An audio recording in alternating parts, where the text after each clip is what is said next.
Please open your Bibles to Revelation chapter 3.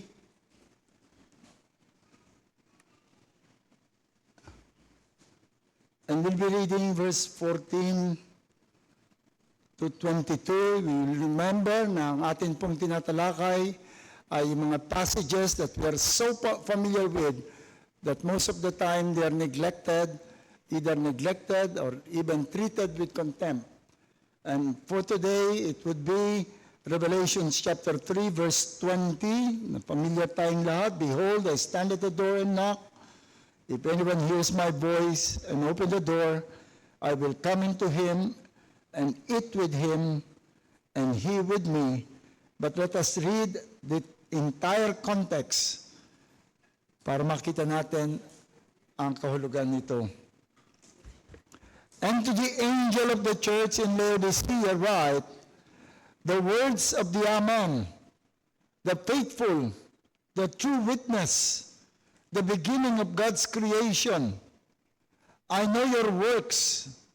You are neither cold nor hot. Would that you were either cold or hot. So because you are lukewarm and neither hot nor cold, I will spit you out of my mouth. For you say, I am rich, I have prospered, and I need nothing, not realizing that you are wretched, pitiable, poor, blind, and naked. I counsel you to buy from me gold refined by fire, so that you may be rich, and white garments, so that you may clothe yourself, and the shame of your nakedness may not be seen, and salve to anoint your eyes, so that you may see. Those whom I love, I reprove and discipline. So be zealous and repent. Behold, I stand at the door and knock. If anyone hears my voice and opens the door, I will come into him and eat with him, and he with me. The one who conquers, I will grant him to sit with me on my throne, as I also conquered and sat down with my Father on his throne. He who has an ear, let him hear what the Spirit says to the churches. Manalangin po tayo, tumingi tayo ng talino at gabay sa ating Panginoon sa pagtalakay ng katotohanan ito. O aming Panginoon, once again, we do acknowledge our nothingness, and that apart from your grace, there is nothing we can do to benefit our soul, even as we study your word. Your words, what is written in this Bible would mean nothing if you would not apply it to the mind and hearts of everyone. And so, Lord, we pray that as we discuss these things, that you would grant us everything we need, that we might benefit from the study. May you grant everyone, Lord, the clarity of mind that is required. May you grant, Lord, the openness of the heart and the humility of the Spirit, so that we may know your word. And may you also be with your servant. Grant him, Lord, the grace that he needs, so that he would be an instrument of your truth, that you would prevent him from errors and any selfish na mga bagay. And so, Lord, we pray that you would bless our time together in the study of your word. In Christ's name, amen. Naintindihan niyo siguro kung bakit ko isinama itong talatang ito to be among verses that are neglected, that are ignored, that many Christians are indifferent with. It's because it's too familiar. Pero iba yung kanyang familiarity. I'm sure na majority, if not all, who have encountered the gospel from some other places have encountered this passage, kasi ito ay ginagamit to give a picture of Christ knocking at the door of the heart of unbelievers, so that unbelievers would open the door and let Christ in. And they were so strong in teaching, so much so, in also even saying that without your consent, God cannot do anything to save you. You need to approve the attempt of God. This passage was not understood always in that way. It was, many believe, when Charles Finney popularized yung altar call, although Charles Finney was not a full-blown altar call, but what he called the anxious seat, where those who listened to the gospel and felt that they need to respond in faith, they're invited. Merong rosong seat. I hope these are not reserved for the anxious souls. Merong anxious seat. Doon sila invite, upo sila ron, and then a counselor will come to them and guide them through the faith. But later on, na-develop ito into pure call to raise your hands or stand if you want to respond, if you want to accept Jesus Christ. And it is, in many times, it is based on this, na si Jesus Christ kumakatok sa ating mga puso upang buksan natin ito at papasukin ang ating Panginoon. So let us look at the context that we might have a grasp of this. This was a call to a church in Laodicea. We will not be studying everything about Laodicea and about that portion. That would be another topic, but just focus on this passage. But there is a need to know and to understand the context that is relevant doon sa kay John, para maintindihan niya yung sinulat niyang ito on the prompting of Jesus Christ Himself. This was a call to a church in Laodicea. Hindi ito symbolic. It was not yung letter ng ating Panginoon sa Laodicea, yung content na yan, hindi ito symbolic. Hindi ito ay tunay na church na may totoong situation. Isang real church, yet the messages was intended for the church throughout the history of the church. It was a church situated in the Roman city of Laodicea, located in what is now modern-day Turkey. Laodicea was a prominent center of commerce and culture during the Roman Empire. Mayamang lugar ito. It is thriving, ang kanilang product. Kita nyo, binigyan tayo ng hint nung sabi ng Panginoon, ang kanyang product ay textile, particularly yung black wool. So much prized during their time.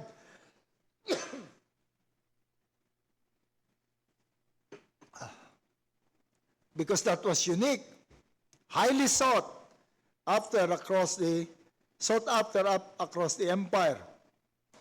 Laodicea was also the center for medical innovation, center of medical study. May mga medical schools at sila ay famous doon sa isang uri ng pamahid sa mata na nakakapagpagaling. Marami rin silang impressive infrastructure including theaters, bath, and sophisticated aqueduct system. Yung nagdadala ng tubig mula sa bundok, yung hot spring, nakapag-build sila ng dadaluyan itong hot spring nito para makarating doon sa kanilang bayan. The city of Laodicea was so prosperous that one manifestation of its wealth was when, after an earthquake devastated Laodicea and other neighboring cities, they were able to rebuild the city without financial help from Rome. Hindi nila kinakailangan yung ibang lugar. Colossae, nangailangan tulungan ng Rome. But Laodicea, no. What present-day church do you think, do you imagine, kapag naisip natin ganito, na mayayaman itong mga taong ito, at dahil sa progresibo yung kanilang kinilalagyan, at merong church, a Christian church, and for sure mayayaman din yung mga yung mga member ng church na to.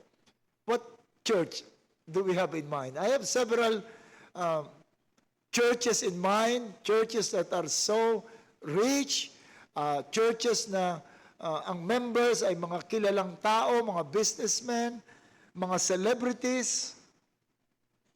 Now, while the Bible does not provide explicit details how the founding of the Laodicean church came to be, it is believed to have been closely connected with Colossae. And we know Colossae is connected with the Apostle Paul. In Paul's letter to the Colossians, he wrote in Colossians 4:16, "Now when this epistle is read among you, see that it is read also in the churches of Laodicea, and that you likewise read the epistle from Laodicea." Yung letter ko sa Laodicea, basahin nyo dyan sa inyo sa Colossae, at yung letter ko sa inyo sa Colossae, ipabasa nyo sa Laodicea. It means they are closely linked with Colossae, and that would link them to the Apostle Paul. Although not explicitly mentioned in the Bible, it is widely believed that Epaphras was the one who brought the gospel, because he was a close associate of Paul, and he was serving in Colossae, mentioned in Colossians 4:12-13, as someone who worked tirelessly for the churches in Colossae, Laodicea, and Hierapolis. So, nililink natin, we're trying to link the church to the Apostle Paul. So we can say that Laodicean church was founded on solid truth. They were guarded against errors. They know what is right. They know the right practice of a church. But in Christ's letter to them, to the church, we can see that it was not in good shape. Jesus rebuked them for being lukewarm. Listen to the strong word in the letter that Jesus Christ himself sent to the Laodicea. "I know your works, you are neither cold nor hot. Would that you were either cold or hot. So because you are lukewarm and neither hot nor cold, I will spit you out of my mouth." Now, madali nilang ma-imagine to because of the aqueduct. Yung aqueduct, there are seasons na yung tubig na nadadala sa kanila ay malamig, masarap inumin. And there are seasons na mainit yung tubig, nagagamit nila pang linis ng mga bagay, pag-preserve ng pagkain. Pero pagka ito ay lukewarm, hindi nila magamit neither pang inom o yung pang linis. They only have one use for a lukewarm water coming out from the aqueduct. When something is wrong with their stomach, they drink much of this lukewarm water and they vomit so they can understand yung figure na binigay ng ating Panginoon. The Lord accused them of neither being hot nor cold. To be hot is literally to be boiling. Yun yung word na ginamit. To be boiling. But some translate it into a passive form because that's possible. Instead of boiling is boiled, heated hot. Somebody applied something that it was hot, heated hot. And we know, if you are familiar with the scripture, that the word of God is what heat us up to faith and good works. We were born again according to the word of God. It is the word of God who called us to himself. And as Jeremiah said, "Your word is like fire in my heart, I cannot contain it." It's the word of God that would heat us up to faith and good works. In other words, to be hot is to have encountered the living word, to have been touched by the word, affected by the word, the truth being moved by the truth of the scripture that would turn sinners into someone who would desire to live only for the Word of God, who would always answer, I cannot do that because it is written, who would always say, I will do this because the Lord wants me to do this according to His Word. That is a hot Christian. The cold ones are those who have never encountered the truth. They are not those who were once hot, once demonstrated this, and then nagiging cold. The cold ones are those who have never encountered the truth and living only according to their perception of what is reality. They are unbelievers, agnostics, atheists. Walang alam sa salita ng Diyos. Some of them may be moral. Some of them may be good persons. But they do not know the Lord. They do not know the way of salvation. They are the cold ones. But the Laodicean church was in between, neither cold nor hot, but lukewarm. They have encountered and possessed the truth, but they are not affected in their hearts. They are not affected in truth.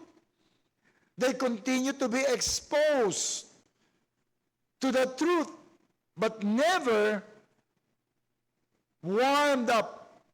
There was no zeal for the Lord, no zeal for learning, no desire. They were not intentionally seeking the Lord, nor the mind of the Lord. In verse 19, they were called to be zealous. Be zealous. That word literally means be heated up. In other words, they were cold. They received the word. They know the word. And probably they memorized the word of God. But they are not affected. They are cold. The word of God are mere letters, mere knowledge. They are not burning with zeal to be hot. To be zealous is to be hot. And they were not. In verse 20, our passage, we will go back to that passage mamaya. In verse 20, in that passage, what's the picture of Jesus Christ? The picture of Jesus Christ is outside the church, knocking. They were busy, they were rejoicing, they were doing all the things in religion, in their church. But they knocked out Jesus Christ. That's a picture that is being presented to us. You then would understand when Christ said, I would rather that you are cold or hot, but you are neither. You are lukewarm. You would see the extent of the devastation, of the sadness of Jesus Christ when He said these things. I would rather that you're cold or hot.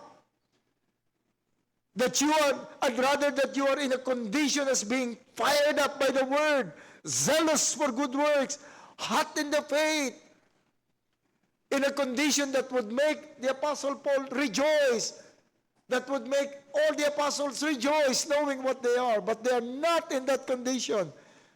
I'd rather that you are in that condition. But I also would rather that you are cold. That is, those who have not encountered the truth, those who do not know God, those who are still living by their senses and by the prompting of the world.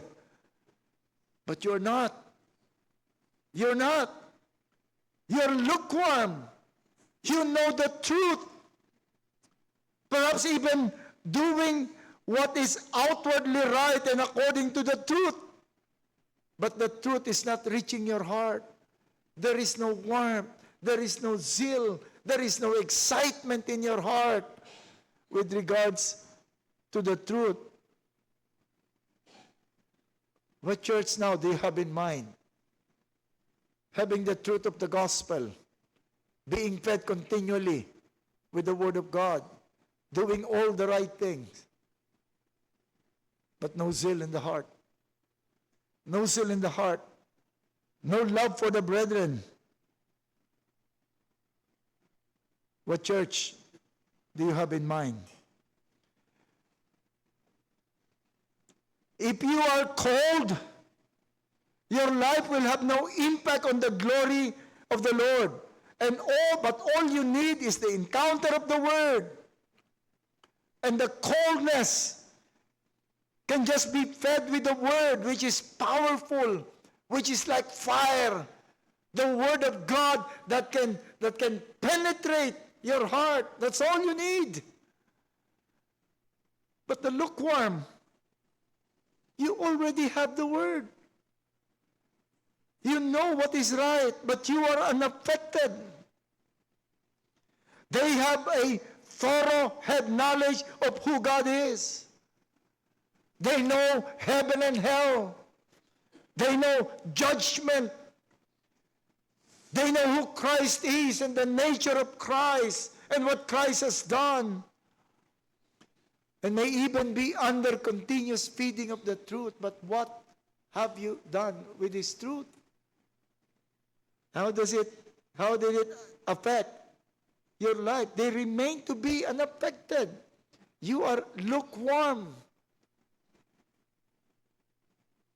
As I was writing this, my heart was grieving because I know many churches that are such. And I cry out to God to spare the church from being such. And what are the marks of such churches? What are the marks? Hindi naman nagdamot ang Panginoon. Sinabi naman sa kanila, for you say, I am rich. I have prospered. I need nothing. Not realizing that you are wretched, pitiable, poor, blind, and naked. Ang una ay self-sufficiency. Placing themselves above the rest. We are rich. Not only financially. We are rich in theology. Look at our church. Look at our building. Look at the number of ministries that we occupy. We are rich. The Laodiceans believed their material wealth, their power, their popularity made them self-sufficient, leading to spiritual pride and false sense of security. Perhaps they even look down upon other churches with perhaps the pastors not much of an education. They're looking down at small churches. They cannot be rebuked nor reprimanded by churches around them. We know what we're doing. Look at us. Self-sufficiency. And in this self-sufficiency, we see spiritual blindness.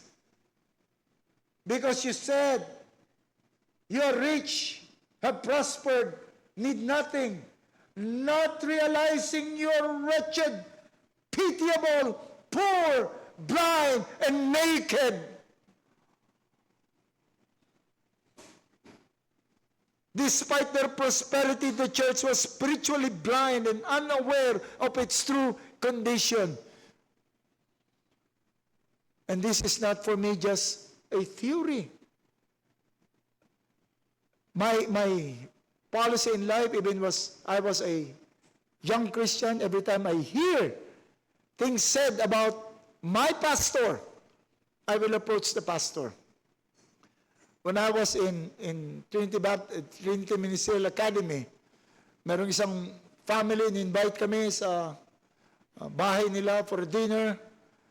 And then, nagsimula na siya nung kanyang pagkukwento kung gaano siya na-offend ni Pastor Martin, kung papaano yung response sa kanya ng mga sabi ko, wait. I told him, Pastor Martin is my pastor. Pastor Martin is my teacher. If I would slander him in my mind, then you have deprived me of my teacher and my pastor. So whatever you say, I would ask Pastor Martin. And so that's what I did. I went to Pastor Martin and told him about the things that I heard, and he explained to me in a most humble way and in a loving way.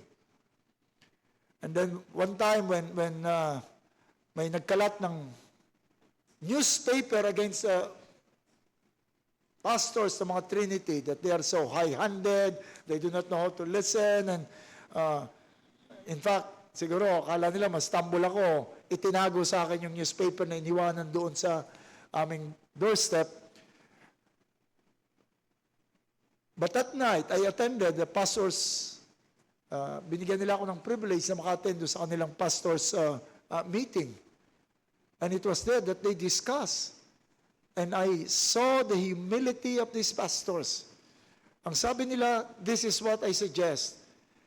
Those detractors, let us invite them to attend our prayer meeting one Wednesday. Then we all leave and they let them talk to the people so that the people will tell them.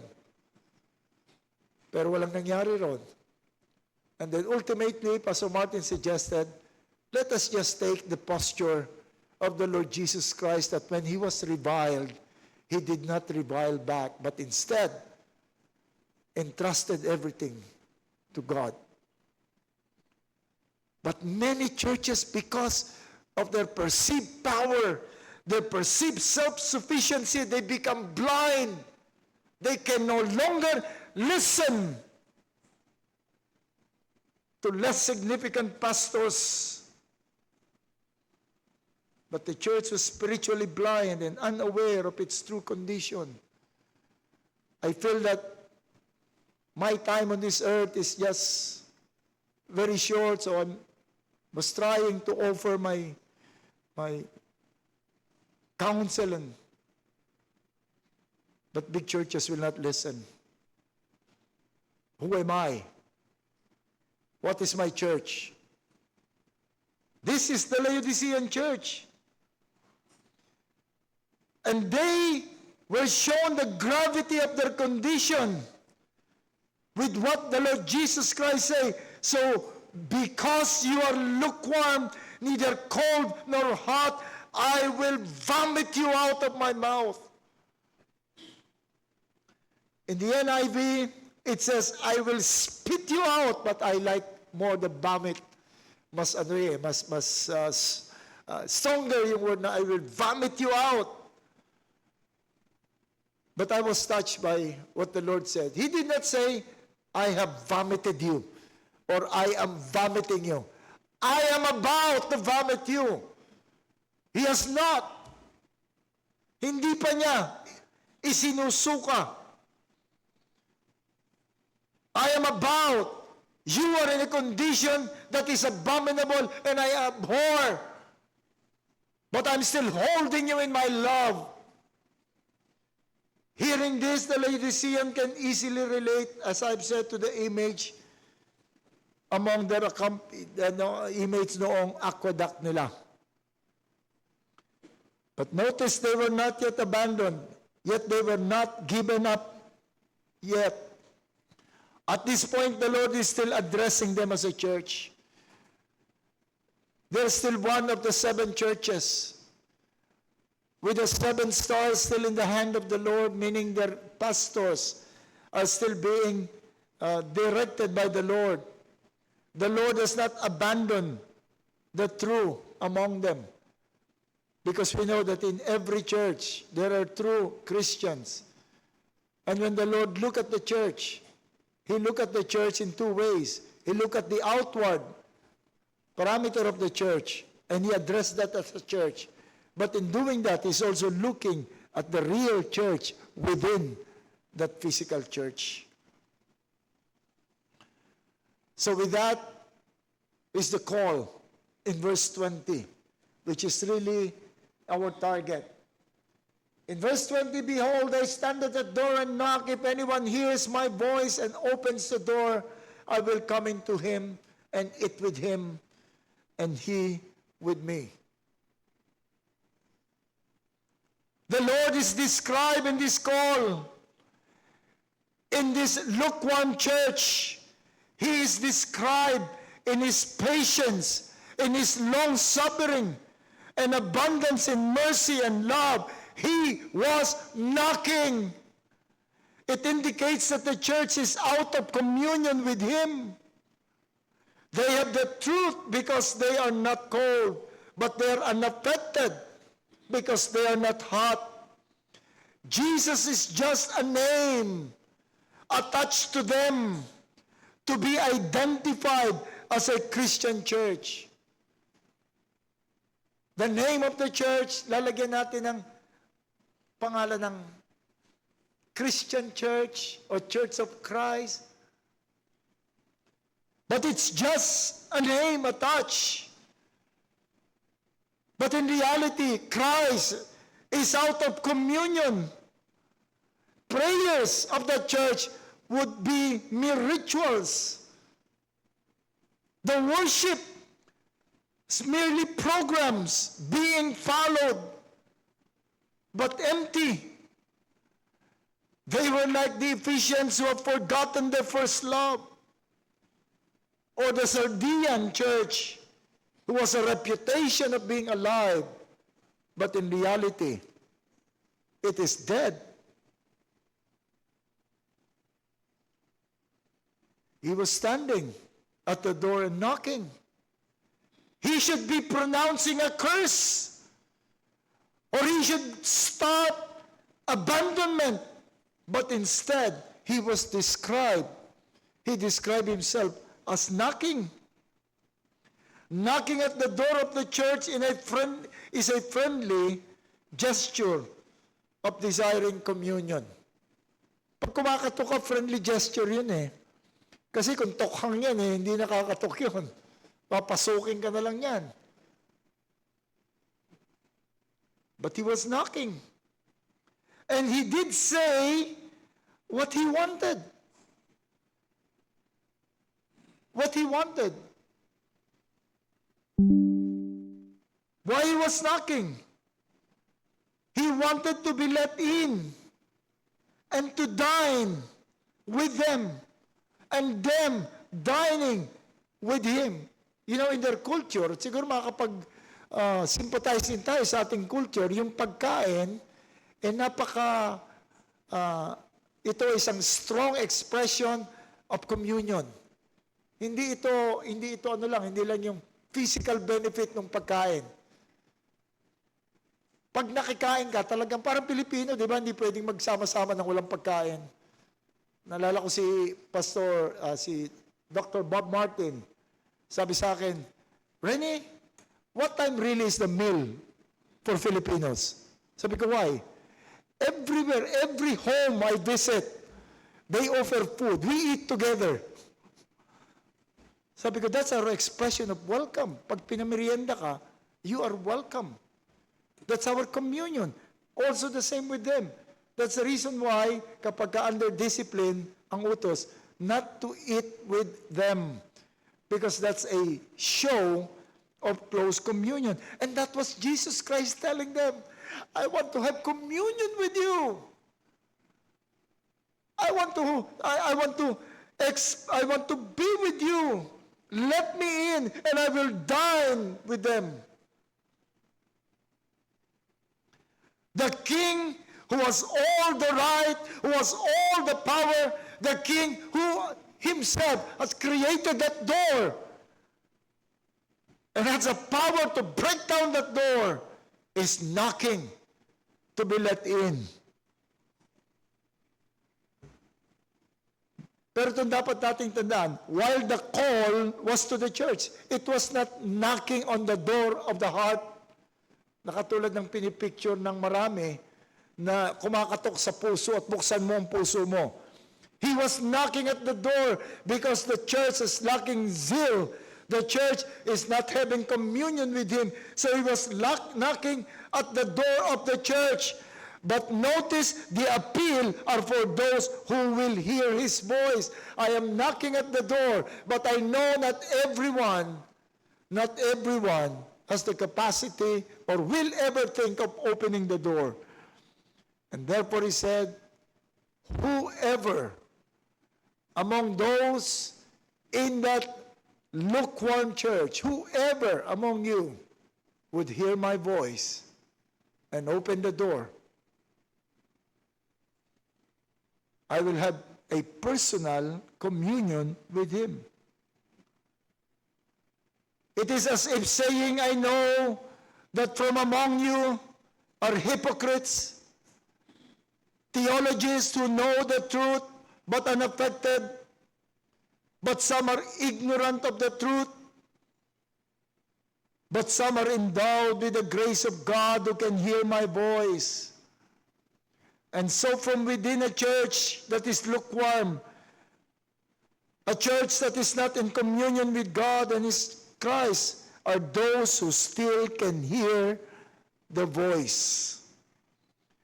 So as I knock at the door of the church, whoever hears my voice, those given the grace to hear my voice, not the knocking, not hear the knocking, but the voice. Just like in a dead church, like Sardis, there are those who still has the grace to hear the voice.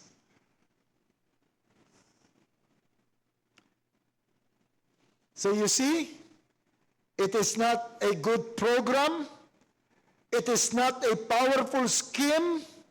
It is not loyalty check that would separate those who can hear and pull them out of the church of the hypocrite, but the Word of God.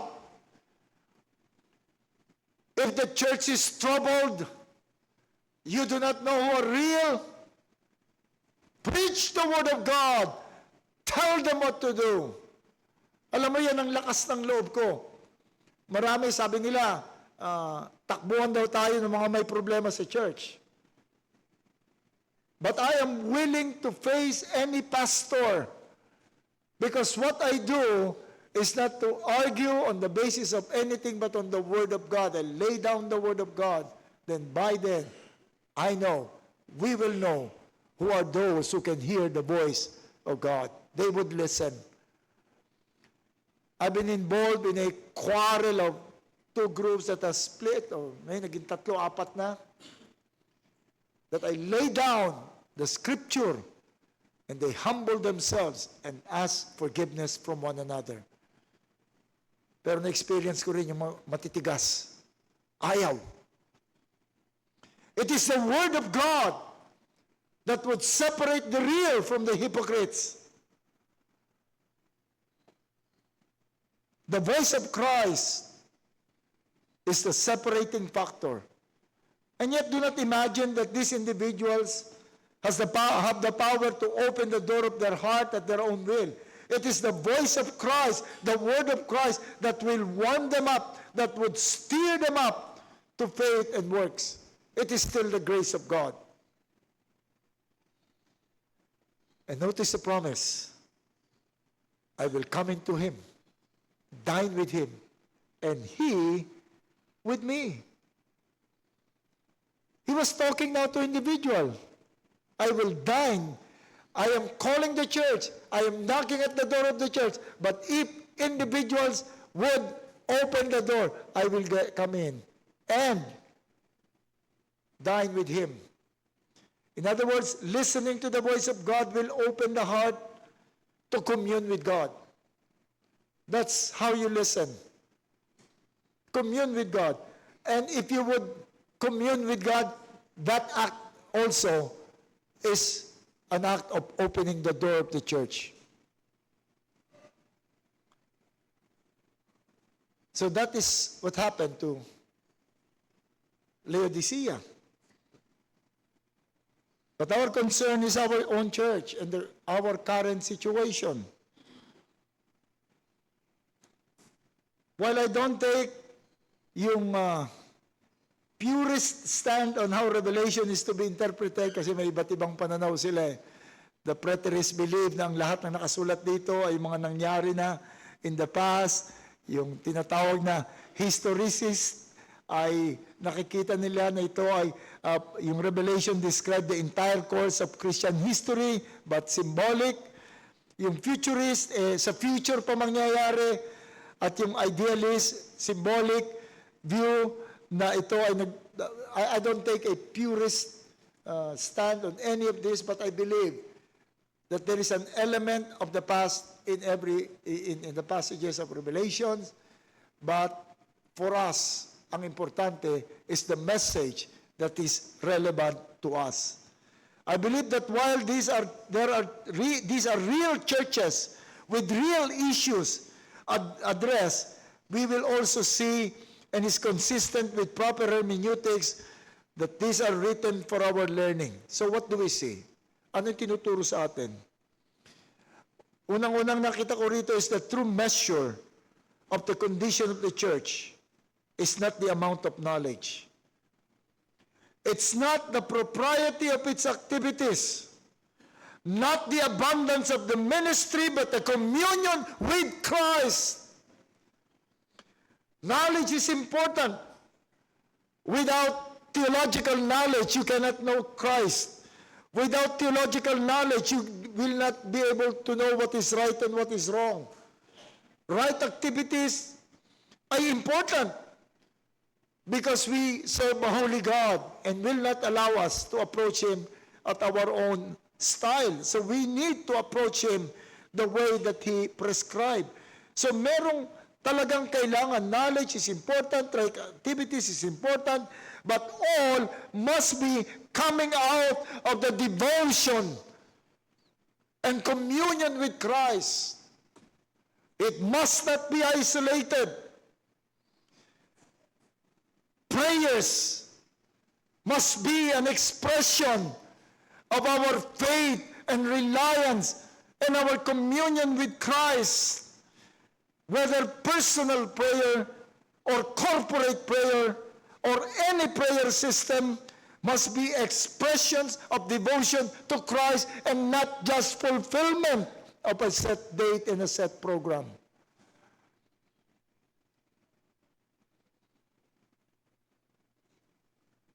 The worship service must be an expression of what we have in heart of who God is.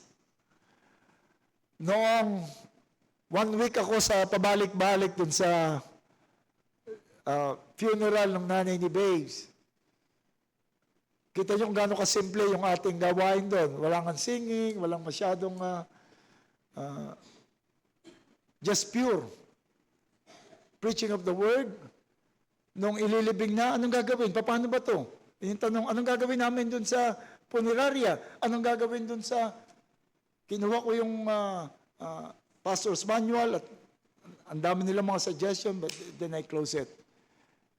But what we want to desire to be prompted by our faith, that is what we will do. I want to talk to the relatives. I want to talk to the people. I need to talk to them and explain to them. That's what I will do. That only I will do. I haven't talked to the pastors of MCBC, but I am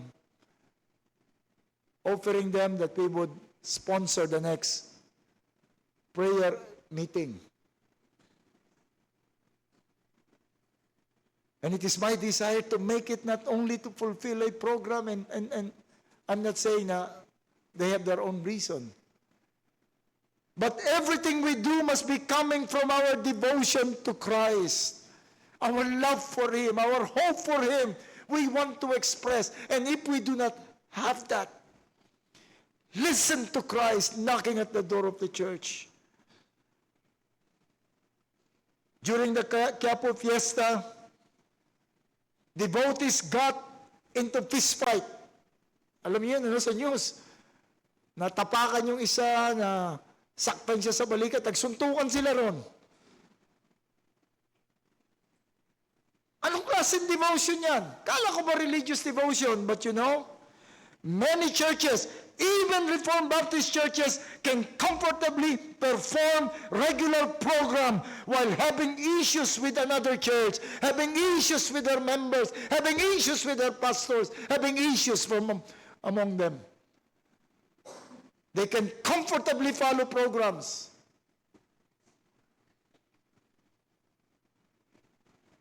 Members against members, members against pastors, pastors against another pastors. Christ said in Matthew 5 that if you are about to offer and you suddenly realize that you have offended somebody, go to that person and be reconciled first. Leave your offering, be reconciled first. If you truly is devoted to Christ, who died for his body, for his church, so that his church will be one as he is one with the Father, you will not allow any break in that unity before you even offer.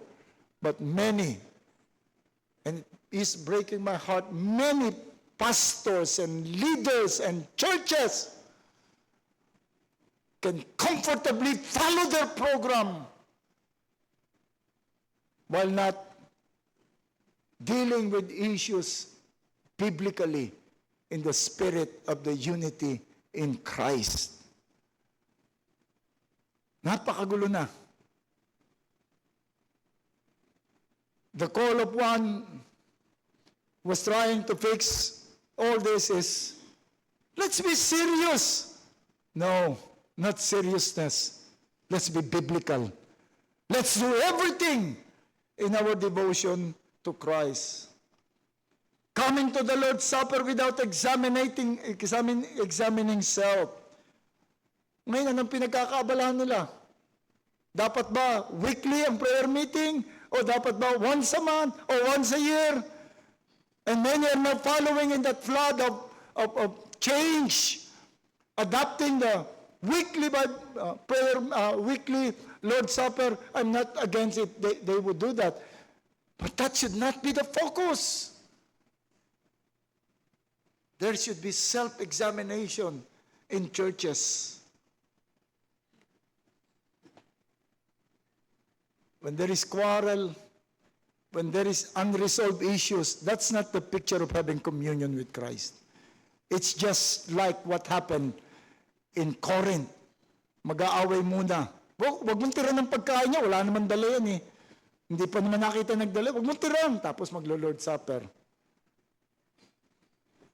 If you were one of the demons of Satan, and you are tasked to destroy a church, and prepare the church for apostasy, what will you do?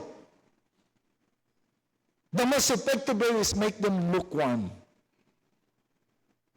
Let them study. Let them be moral, but keep them away from Christ. You know, the devil will not be bothered if we become moralists. That's bad, change this, change that. He will not be bothered. He has no problem with moralism.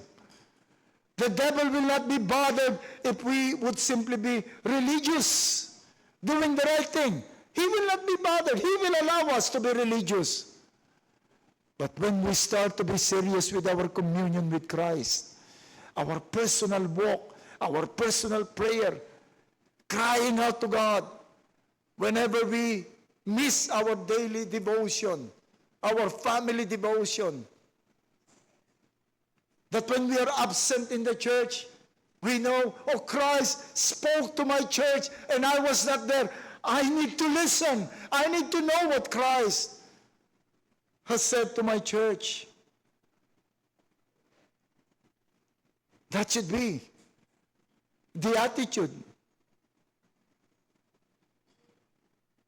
Maybe the church that is so defective, that would be my attitude.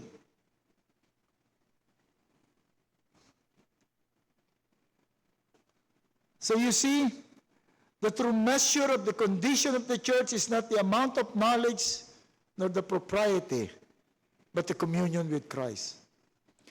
If the communion with Christ of everyone in this church is like you, think of that.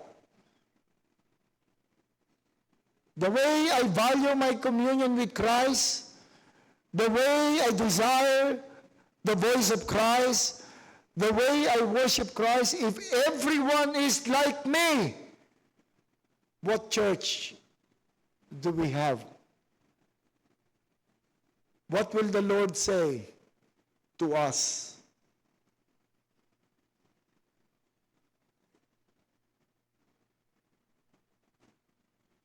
The demon will only be bothered if we are drawing close in communion with Christ. But secondly, I would like also say that this is true to every dying or even the churches. There are true sheep among them. There are true sheep among them. Blaise Pascal, the theologian and scientist, even believed that there is still hope for the Catholic Church, that there are still those in the Catholic Church that are true believers. And I can agree with him that even in the Catholic Church there can be true believers, but those true believers will be listening to the voice of Christ, and they will grow, and they will depart. There are true believers in a church, kahit na gaano pa ito kahina. They will be starving sheep. There will be deceived sheep. Many can see the same, see or sense something is wrong with the church, but could not determine why or what. They're still attached to the church, and God, Jesus Christ, knows who they are. Some carried by the other factors, kaya siya nananatili ron. Maganda yung pagkaka-administer. May mga leaders na mag-check sa kanya. O kaya wala siyang alam naman na ibang model ng church. No alternative. O maaaring cultural tie. Alam niyo, Pilipino, napakahirap alisin doon sa grupo na nakasanayan na niya. Napakahirap alisin ng mga Pilipino. We're so group-oriented. May isang nagpumuna sa akin na bakit kayo mga Pilipino, pagka raw sasakay siya ng bus, kahit bakante yung bus, yung mga Pilipino nakatumpok daw sa isang lugar. Napakahirap daw.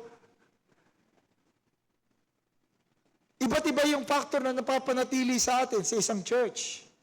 But listen, our loyalty should be in Christ.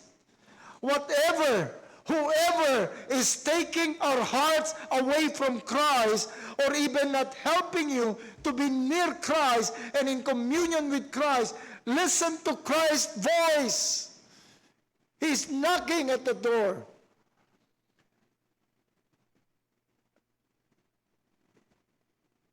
Even if the church is making you feel important, even the church is making you feel at home, if it is not drawing you to Christ, if it is hindering you, that's not the church that the Lord wants you to be. Your loyalty is Christ. Let us not build a church that will be spewed out later by the Lord. He is calling you to listen to Christ. And those other churches who may be listening to this, I can now boldly say, my conscience will bother me if I will not do anything. Those of you who are feeling hungry, feeling neglected, and that you are not being fed, that you would be closer to Christ, but your church is having a good program, being led efficiently, but you are not being drawn to your communion with Christ.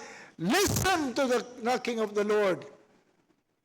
Listen to His voice, and sometimes listening to the voice may even mean you leaving the church and looking for a church that would feed you.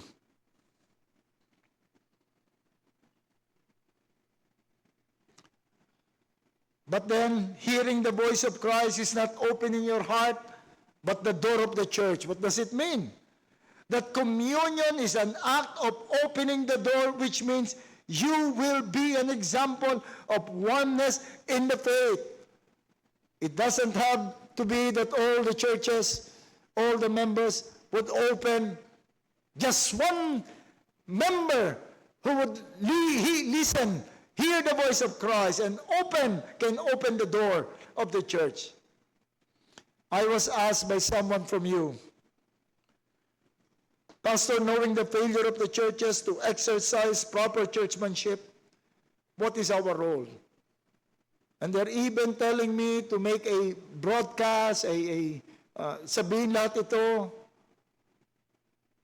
Although I'm having now a second thought, but my answer was, be a model. Be a model. Let us be a church that would show communion with Christ.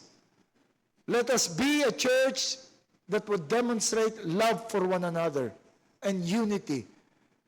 And you know, God will draw people to us who are feeling starved and hungry and depraved in their churches. Yet at some point, you may have to leave the church. Hearing that voice may also mean you get out of the lukewarm church and look for a church that can feed you. And then fourthly, unless the Lord clearly showed He has abandoned the church, we must honor the church. Kahit na mukha siyang Ephesian church, mukha siyang Sardian church, o mukha siyang Laodicean church, it's still the church being recognized by God. Honor the church.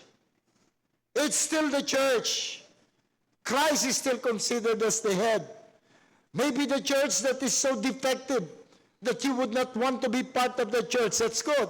You do not want to be part of that so defective church. But still the church, as long as all the marks of being a church is there. When Christ deals with the church, He has in mind those who are still His in the church. Pag tinignan tayo ng ating Panginoon, He addressed us as this physical gathering. But within that physical gathering, ina-address din niya yung mga totoong Kristiyano within. So, igalang natin ang ibang church. The church is the bride of Christ. He loves His bride. Parang kung nakita mo yung asawa mo nahulog sa putik, hindi mo tatawanan at, putik-putik mo, ba't yan nandiyan ka? You will pull her out of that mud and cleanse her. But she's still your wife, your bride. So the church is the same. The Lord still loves the church, and the Lord would cleanse His bride of all this dirt and all of this. Itong mangyayari as we approach the end, while the entire church would be marching towards apostasy, those who are true would be pulled out from the church, awaiting the coming of the Lord. You see, yung mga wala kay Kristo, where will you go? What are you? You are among those who are labeled as cold. You are cold. You're away, you're attached from Christ. And the only means for us to experience the greatness and the glory of being part of the body is to surrender to Christ in repentance and faith. And you would experience that glorious healing that Christ is offering. May God bless His word in our hearts. Let's pray. O aming Panginoon, truly we live in a time, in a generation where there is so much religiosity, so much theology, so much form. But what we need is communion with you. Lord, may you bless this church that we would demonstrate to the world that it's not power, it's not being rich that would make us be glorious, but it's our communion with you. Thank you, Lord, that you have not given us a grand building o kayamanan, but you have kept the harmony of the church. Lord, we pray that we would value this and that we would truly be a church composed of individual Christians who would truly seek your face, who would truly commune with you, who would truly devote a time in those communion. Bless your word, O God. Amen.